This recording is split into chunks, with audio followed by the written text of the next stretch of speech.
Secretary of State and the Secretary of Defense could do in terms of forging some sort of Middle Eastern alliance in dealing with ISIS and this threat in Iraq and Syria. Let's bring in Lieutenant General Mark Hertling, retired. He's our CNN military analyst. I suspect, General, you agree that to degrade and then defeat ISIS, you can't just do that with air power. You need what they call boots on the ground, right? You do, Wolf, but you can certainly degrade it. Wolf, if I can, I'd like to join in the discussion, though, on the president's presentation, because I think it was powerful. When I first heard he was going to Estonia, I thought, what a powerful move, because during the period he mentioned in January of 1991, when Estonia and Latvia and Lithuania held hands against the Soviets, it was a monumental event in their history. The other things that he talked about in his speech about Georgia, Moldova, both have been attacked by Russia. The breakaway republics, so to speak, of Abkhazia and South Ossetia and Georgia, and in Transnistria and Moldova, those have all been Russian attacks, as well as the recent cyber attack on Estonia. In fact, some people call it Estonia to make the point that they have beefed up their defense. So I think his motive was to set the condition for values discussion at the NATO summit. He can't say everything in a 30-minute speech, but he's going to shift that NATO summit from where it's been the last several years, talking about, as Nick Robertson said, the 2% defense budget and the contributions to ISAF, to let's take a global look at what NATO can do as an organization to fight evil. That certainly could play a part against ISIS. When you turn the whole table around, you're going to see probably discussions on Ukraine, on ISIS, on Israel, on fighting extremist flow into Europe. This is going to be an expanded conference like they've never seen before in NATO.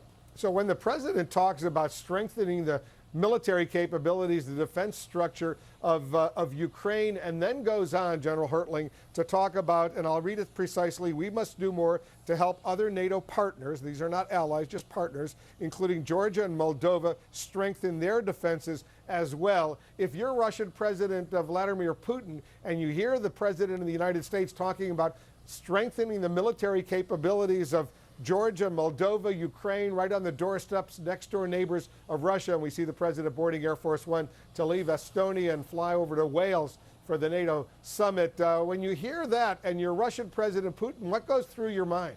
Well, it's certainly not a nuanced message, having dealt with all of those countries. Having been in Georgia, they know what the Russians can do, and they've prepared their forces to fight them the next time they come across their border. They've been serving with ISAF alongside of their NATO partners, even though they are not a NATO member. The same with Moldova. They have contributed forces to ISAF over the last 10 years. Estonia, Latvia, Lithuania have all done the same thing. So I think it is a poke in the eye that is going to elicit more discussions at the summit. But I think Mr. Obama wanted to lay down the marker at this 30-minute speech and saying there's going to be a whole lot more talk about this, and our values are such that we have to create order when others, ISIS, Russia, Hamas, are all creating chaos. It's all an argument of order versus chaos, and I think it was a very good message to send.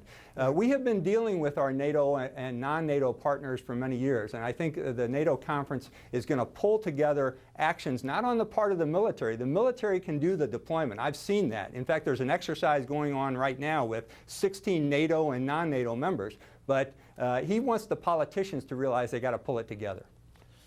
General Hertling, stand by as well. I want to bring in Gordon Chang. He's a Forbes.com columnist and expert on nuclear proliferation, who recently wrote for the Daily Beast about Vladimir Putin threatening nuclear war over Ukraine. That's a huge, huge step, obviously, but go ahead and explain, Victor, what you mean by that. Excuse me, Gordon, what you mean by that as far as a nuclear threat issued by the Russians. On Friday, Vladimir Putin talked about Russia being a strong nuclear power, and he used the term nuclear deterrence. Also on Friday, he talked about Eastern Ukraine in a term that he used really means